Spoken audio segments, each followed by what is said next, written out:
You're a pathetic reservist playing dress-up, and everyone in this family is tired of pretending otherwise. Just go home, David, please. We've all had enough. Tired of pretending otherwise.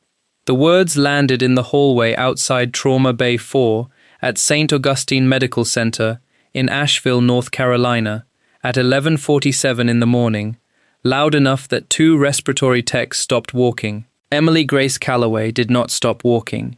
She kept her eyes on the chart in her hands, kept her pace level, kept her shoulders square beneath scrubs that still carried a rust-colored stain from the trauma she'd worked 4 hours earlier. On her left forearm, just below the rolled cuff of her sleeve, a thin white line of scar tissue caught the fluorescent light, a mark none of the nurses on shift that morning had ever asked her about, because she had never given them a reason to. Derek Voss did not know what that scar meant. Neither did the resident charting at the nurses' station 20 feet away, who glanced up at the sound of raised voices and then looked back down, filing the exchange under family drama, nothing more. But down the corridor, just inside the doorway of the staff lounge, a woman in olive drab utility fatigues had stopped mid-stride with a coffee cup halfway to her mouth. She had not been introduced to anyone on this floor yet. She had arrived 11 minutes earlier, escorting a patient, and she was staring at Emily Calloway's forearm the way a person stares at something they were told did not exist. A trauma nurse who moved like she was still counting rounds. A woman her own family was about to lose the privilege of underestimating. If you've never heard a story like this before, I'd invite you to stay for this one. It's the kind that sits with you. And if this is your first time here, consider sticking around and subscribing. This channel is built entirely around people the world walked past without ever asking who they really were. Now, let's get into it. 3 hours before Derek Voss said those words in a hospital hallway, the trauma floor at St. Augustine had not slowed down for sunrise. It rarely did. Emily had come on shift at 7 the previous evening, and by the time the sky over the Blue Ridge foothills turned the color of a healing bruise, she had been awake for over 20 hours, moving through the wreckage of a Friday night that had delivered 2 overdoses, 1 stabbing, and a rollover on I-40 that took most of a team's attention for 90 unbroken minutes. Her scrubs carried a dark stain along the left hip where a patient's line had come loose during transport. She hadn't changed, there hadn't been time, and more than that, she hadn't thought to. She moved through the department with a economy of motion the younger nurses noticed but rarely commented on. She did not rush, even when everyone around her was rushing, and there was something almost unsettling about that stillness, in a building built on urgency. A first-year resident named Priya Anand had once asked another nurse why Calloway walked like that, like she had somewhere slower to be, even in the middle of a code, and the answer she got was a shrug. Nobody had a real answer. Nobody had thought to ask Emily herself, and Emily had never offered one. She checked a monitor in Bay 6 without being paged there, adjusted a drip rate by 2 milliliters, and moved on before the attending physician had finished his sentence to someone else. She caught a change in respiratory pattern in an elderly man in Bay 2 that the overnight tech hadn't flagged, quietly repositioned him, and said nothing about it to anyone. It was not that she wanted credit. It was that credit had never occurred to her as something worth wanting. She had learned, a long time ago, and in a very different setting, that the work was the reward, and that saying so out loud made people uncomfortable in ways she'd rather avoid. The younger staff mistook her quiet for coldness. It took a crisis, usually, for them to understand it was something else entirely, the kind of stillness that comes from having already lived through worse mornings than this one, more than once, and having come out the other side knowing exactly what she was capable of holding. By 6:47 that morning, she'd had 4 minutes to sit down in the break room, a paper cup of vending machine coffee going cold in front of her, before her pager went off again. She didn't sigh. She didn't complain. She stood, and the sore place behind her left knee, an old injury she never discussed, that flared reliably on double shifts, reminded her of itself the way it always did, and she walked back onto the floor, the same way she'd walked onto it 11 hours earlier. There was a particular rhythm to the way she worked a room, one that had nothing to do with hospital training and everything to do with something older. She counted exits without meaning to. She positioned herself, without thinking about it, so that she could always see the door of whatever bay she stood in.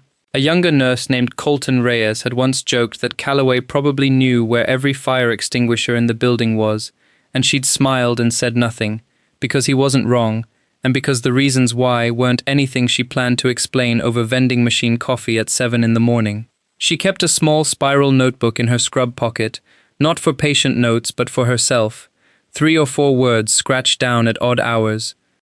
Check O2 line, Bay 6. Ask Whitlock about the vent settings.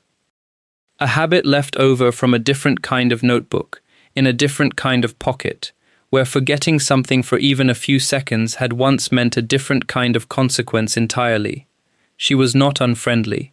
She brought a box of donuts on Fridays, out of a genuine, uncomplicated affection for the people she worked 12-hour shifts beside, and she remembered which resident took their coffee black and which one needed 2 sugars to survive a code without shaking.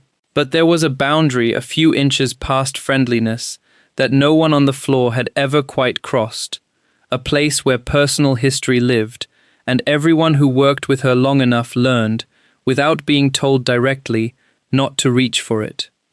What none of them knew, not the residents, not the attendings, not the family members who passed her in the hallway assuming she was simply competent hospital staff and nothing more, was that 4 years earlier, in the mountains of Nuristan province, Afghanistan, Emily Calloway had held a different kind of shift.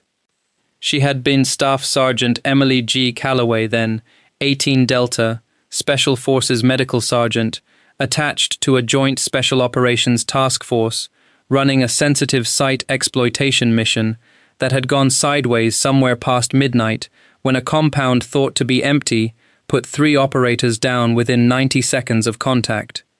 The extraction window collapsed.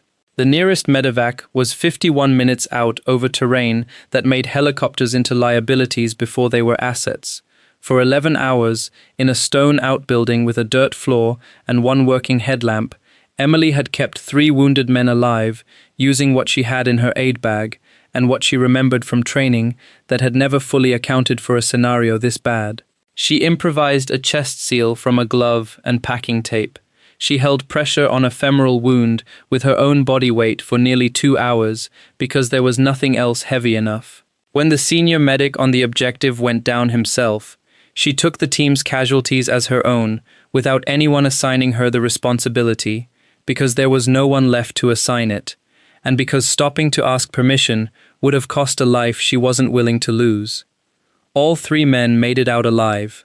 Corporal Danvers, the one with the femoral wound, would go on to walk his daughter down the aisle 2 years later on a leg that shouldn't have carried weight at all, a fact Emily learned secondhand, months after it happened, from someone who mentioned it in passing without knowing what it meant to her.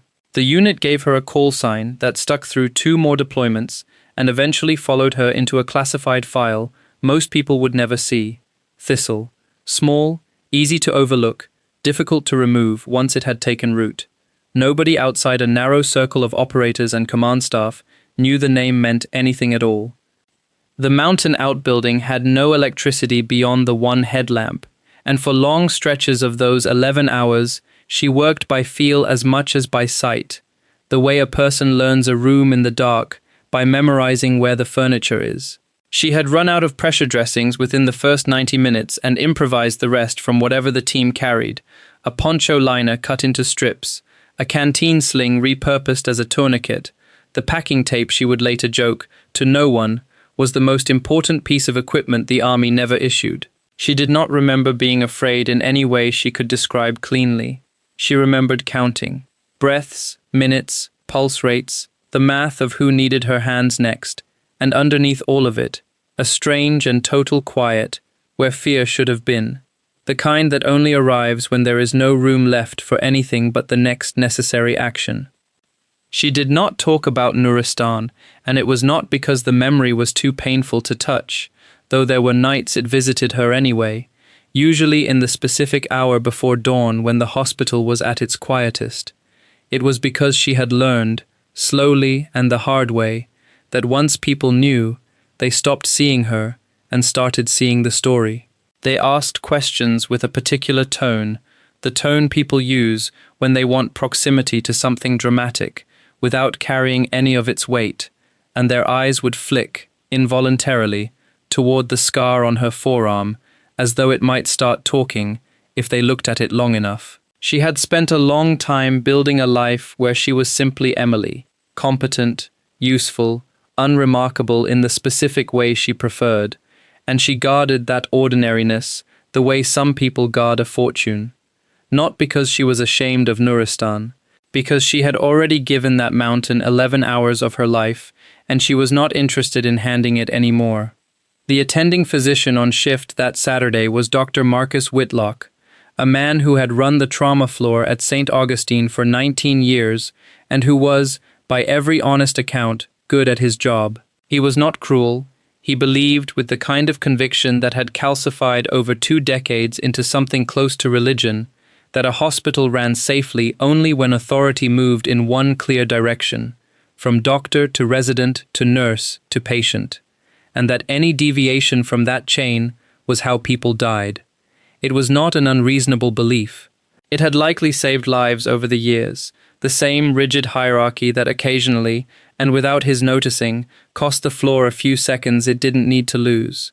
He had a habit, small and mostly harmless, of addressing senior nurses by their first names while introducing residents by their titles, a quiet signal about whose judgment counted for more in a room. He was not doing it out of malice. He had built his entire professional identity, brick by brick over 19 years, on the belief that a trauma floor without a clear and unbending hierarchy was a trauma floor where mistakes multiplied, and he had the case studies from his own early career to prove it, a botched code in his second year that still visited him some nights, caused, in his account of it, by 2 people acting on their own judgment instead of waiting for direction. He had built a fortress against that memory, and the fortress happened to be shaped like absolute clarity about who was allowed to decide what and for whom. Nobody had ever pushed back on it. Emily hadn't either, not because she agreed with it, but because she had bigger battles she preferred to save her energy for, and because she recognized, better than most people on that floor, the particular kind of good intention that could calcify into something rigid enough to hurt people anyway. That morning, the inciting moment arrived quietly, the way it usually did. A patient in Bay 3, a 61-year-old man named Harold Voss, admitted 2 hours earlier with chest pain that had been triaged as moderate, began to deteriorate in a way the monitors hadn't caught yet. Emily noticed it first, a subtle grayness at the edges of his lips, a change in the rhythm of his breathing that read, to an untrained eye, as simple discomfort. She placed a hand on his wrist, found his pulse thin and racing beneath her fingers, and without waiting for a page or a doctor's order, she repositioned his IV line, adjusted his oxygen flow, and called for an EKG before the resident assigned to his case had finished reviewing his chart. She did it without announcing it. She stepped back into the doorway the moment the resident arrived, letting the credit and the decision-making authority flow exactly where the hospital's structure expected it to flow. Only Dr. Whitlock, glancing over from an adjacent bay, registered what had happened. He filed it away with something between respect and irritation, the particular discomfort of watching a subordinate be right a half step ahead of the chain of command. Harold Voss was Emily's stepfather. Derek Voss, his son, had arrived at the hospital 11 minutes after the page went out to family, and it was in the hallway outside that room, after learning his father had stabilized, that Derek turned his attention to the woman he had spent 15 years dismissing as the family's afterthought. "You had no business touching his line without a doctor signing off on it," Derek said, his voice pitched to Carrie. "You're not even a real nurse most weeks, Emily. You play soldier 1 weekend a month, and you think that gives you the right to override actual medical staff." "I stabilized him because his oxygen saturation was dropping and nobody else in the room had noticed yet," Emily said. Her tone did not rise to meet his. It stayed level, almost gentle, the register of someone delivering a diagnosis to a family that didn't want to hear it. Dr. Whitlock can confirm the order was called correctly and the resident took over within 90 seconds. You're a pathetic reservist playing dress-up, and everyone in this family is tired of pretending otherwise, Derek said, louder now, the words landing exactly where the story had begun. Dad doesn't need you making decisions for him. None of us do. I didn't make a decision for him, Derek. I made a decision for his airway. There's a difference, and it's the difference that kept him breathing until the resident got here. You always do this, Derek said, and something underneath the anger cracked open for a second, something closer to old resentment than to genuine concern for his father. You show up every couple of years, playing the hero, and the rest of us are supposed to just, what, be grateful? You weren't even here for the last 2 Thanksgivings. You don't get to walk in and act like you're the one holding this family together. I'm not trying to hold the family together right now, Emily said, still level, still not raising her voice to match his. I'm trying to keep your father's oxygen saturation above 90%. Those are 2 different jobs, and I only signed up for one of them this morning. Dr. Whitlock, arriving at the edge of the exchange, chose that moment to weigh in, his voice carrying the flat authority of 19 years in that chair. Ms. Calloway, in the future I'd ask that you wait for a physician's order before adjusting a patient's line, regardless of relation. I understand the instinct, but this floor has protocols for a reason, and I won't have them treated as optional. I understand, Emily said. I'd still make the same call again. Look at the monitor. Count how many seconds he had before that saturation number became a code. The room went quiet, in a way rooms do when someone says something true and unwelcome. Whitlock's jaw tightened. That's not the point. It's the only point that matters, Emily said, and something in her voice, not louder, not sharper, just entirely, unshakably certain, made Derek Voss stop talking mid-breath. She did not raise her chin. She did not fold her arms. She simply became very still, the particular stillness of someone who has stood in rooms with far higher stakes than this one, and found, every time, that stillness was the only thing that worked. It was not defiance. It didn't need to be. Something about it bypassed the argument entirely, and landed in the part of the room that recognized, without being able to name it, the presence of real authority. Whitlock opened his mouth to escalate, a suspension pending review, the words already forming, when a voice from the hallway doorway cut through the tension. Sergeant Calloway. Every head turned. The woman in olive drab utility fatigues, who had been watching from the staff lounge doorway 11 minutes earlier, now stood at the threshold of Bay 3, and the silver eagle on her collar identified her before anyone had time to ask what a full-bird colonel was doing on a civilian trauma floor in Asheville, North Carolina, on a Saturday morning. Colonel Renata Ashcroft did not blink. She did not move for 3 full seconds, an interval that stretched long enough for Derek Voss to notice it and not understand it, long enough for Whitlock's half-formed sentence about suspension to die somewhere in his throat. Her eyes had gone to the thin white scar on Emily's forearm, then to her face, and something in her expression settled the way a person's expression settles when a question they've carried for years finally answers itself in front of them. Then she crossed the room, not quickly, not for effect, but with the unhurried certainty of someone who has never once needed to raise her voice to be obeyed, and stopped directly in front of Emily. She rendered a parade ground salute so precise and so entirely out of place against the beige walls and beeping monitors that it silenced the room by contrast alone, a held breath made visible. "Thistle," Colonel Ashcroft said quietly, "I served under Colonel Reyes when your after-action report came out of Nuristan. I've spent 4 years hoping I'd get the chance to shake the hand that held Corporal Danvers together for 2 hours, with nothing but bootlaces and body weight." The room did not simply go quiet. It reconfigured, the way a photograph reorganizes itself once you're told what you're looking at. Whitlock's authority, so absolute 30 seconds earlier, evaporated without a single word of public correction. He simply understood. watching a colonel salute a trauma nurse in the middle of his own floor, that he had misjudged the room entirely. Derek Voss's mouth opened and nothing came out. "I have a soldier in transport 6 minutes out," Colonel Ashcroft said, turning to Whitlock now, with the crisp economy of someone accustomed to briefing rooms. "Staff Sergeant Aaron DeLuca, training accident at Camp McCall, penetrating chest trauma, unstable vitals since extraction. I requested this facility specifically because Sergeant Calloway's file listed her as former 18 Delta, with combat trauma experience beyond anything your civilian trauma protocols cover. I'd like her on that case, Doctor, if you have no objection."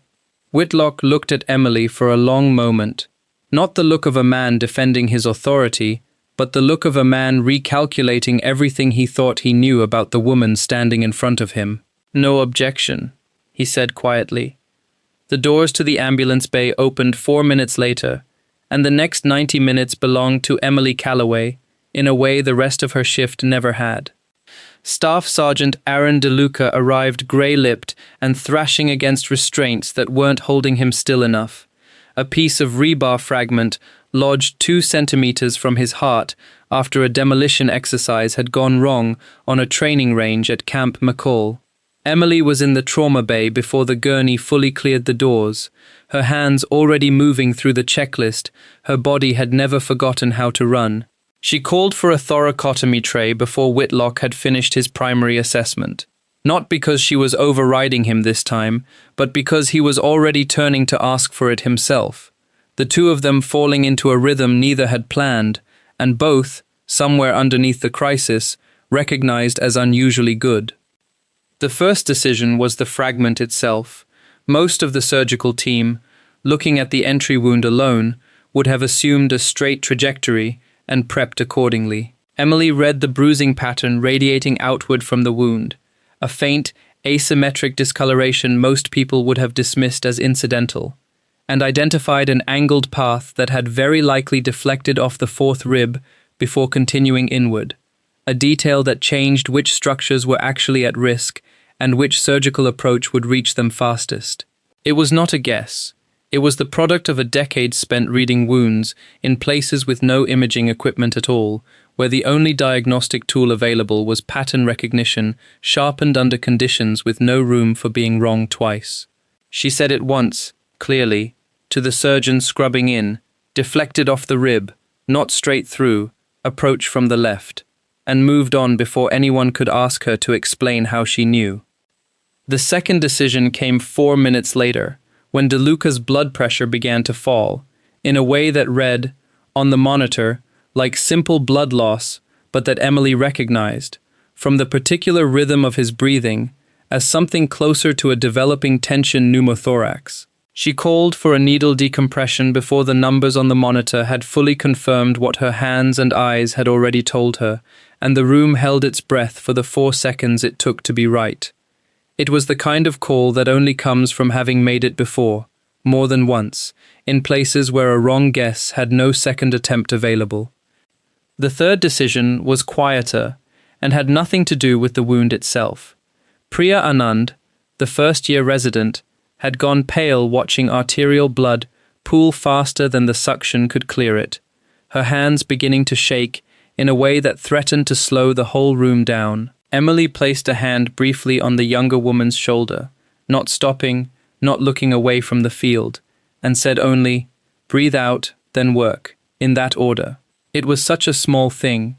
Anand's hands steadied within seconds, and she would say, months later, that she'd thought about that sentence in every difficult case since.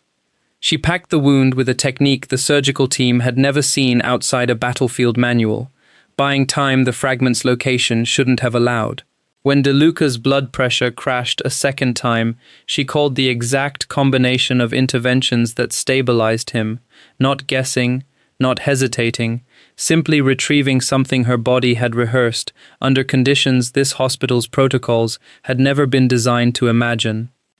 Dr. Whitlock, for his part, did something he had not done in 19 years on that floor. He stepped back from the position of final authority and assisted. He handed instruments before Emily asked for them. He called out vitals in a clipped, useful rhythm, instead of directing the room. He did not announce the shift, and he did not need to. Something in his face had changed.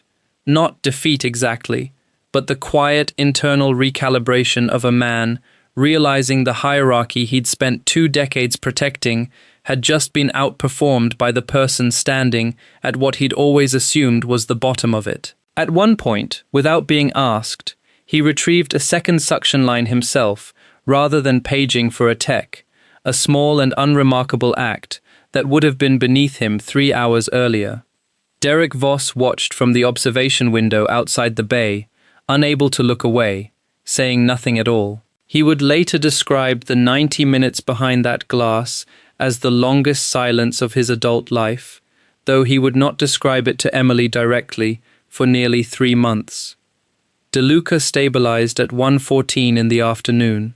Emily stepped back from the table the moment the surgical team took over, the way she always did, disappearing from the center of the room before anyone could turn the moment into something about her. Colonel Ashcroft found her 20 minutes later in the instrument supply room, restocking a cart with hands that hadn't quite stopped moving since the first call to arms. "You didn't have to take that case," Ashcroft said from the doorway. He needed someone who knew what a fragment like that actually does inside a chest cavity, Emily said, not looking up. "I was already here." "You were always the one who was already there," Ashcroft said, a small, tired warmth in it. "Reyes used to say that about you.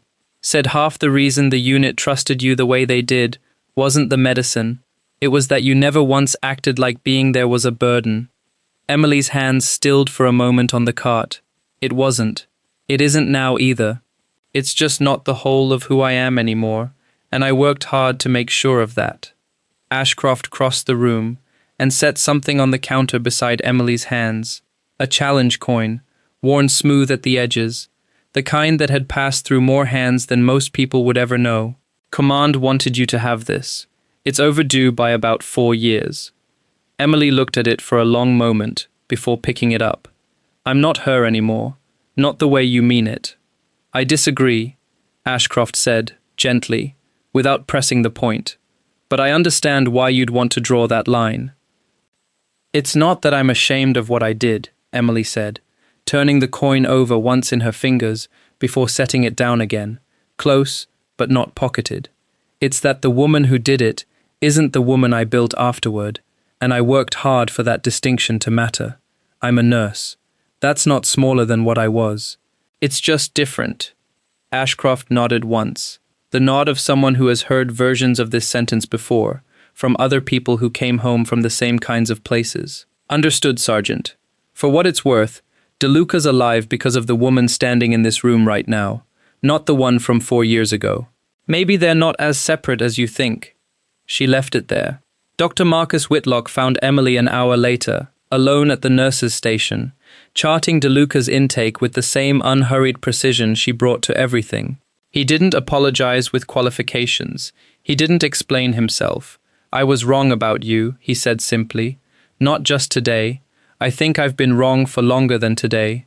Emily looked up at him, and something in her face didn't soften exactly, but it opened a fraction. "You run a good floor, Doctor," she said. "You don't have to be wrong about everything to have been wrong about one thing." He nodded, and it was enough. Neither of them needed the moment to be bigger than it was. Derek Voss did not approach her that day. It would be nearly 3 months later, at a hospital fundraiser neither of them had particularly wanted to attend, that he would find her near the coat check and say, quietly, without an audience this time, that he'd looked into what her file actually said, the parts that weren't classified, and that he hadn't understood what he was looking at when he said what he'd said. Emily accepted it the way she accepted most things, without performance, without telling him it had been fine, because it hadn't been.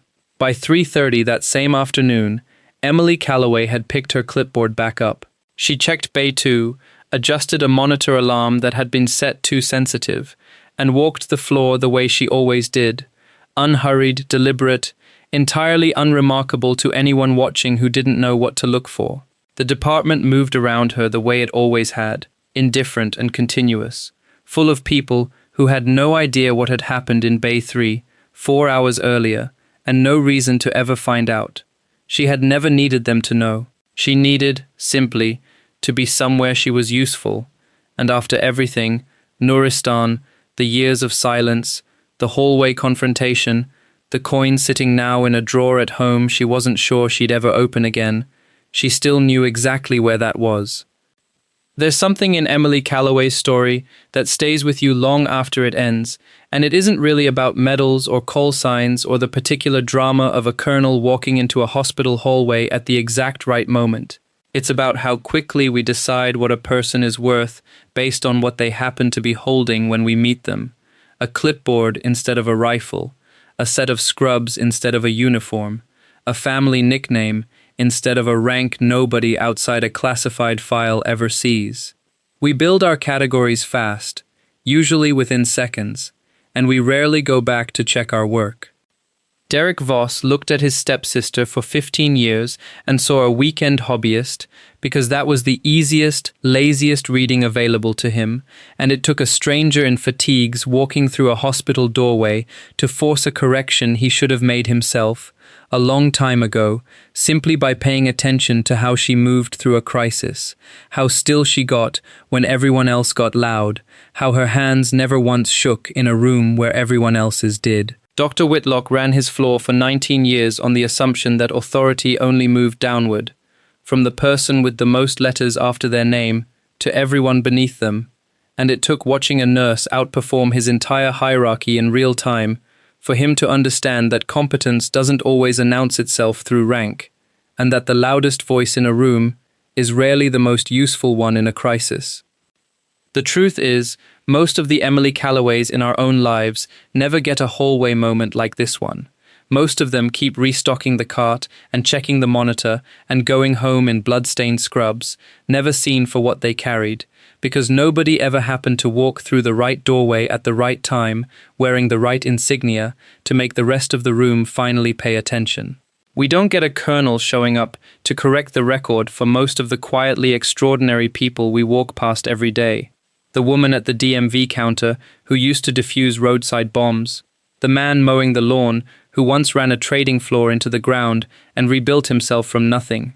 The nurse who holds your hand through the worst night of your life and never once mentions that she's held far worse hands, in far worse places, and came home anyway. And maybe the real measure of who we are isn't what happens when the room finally finds out. It's who we already were in all the years before anyone was watching at all. If this story stayed with you, share it with someone who needs a reminder that quiet competence is still competence, even when nobody's counting. And if you haven't already, subscribing takes about 2 seconds, and it means you won't miss what comes next. These stories exist because you keep showing up for them. Thank you.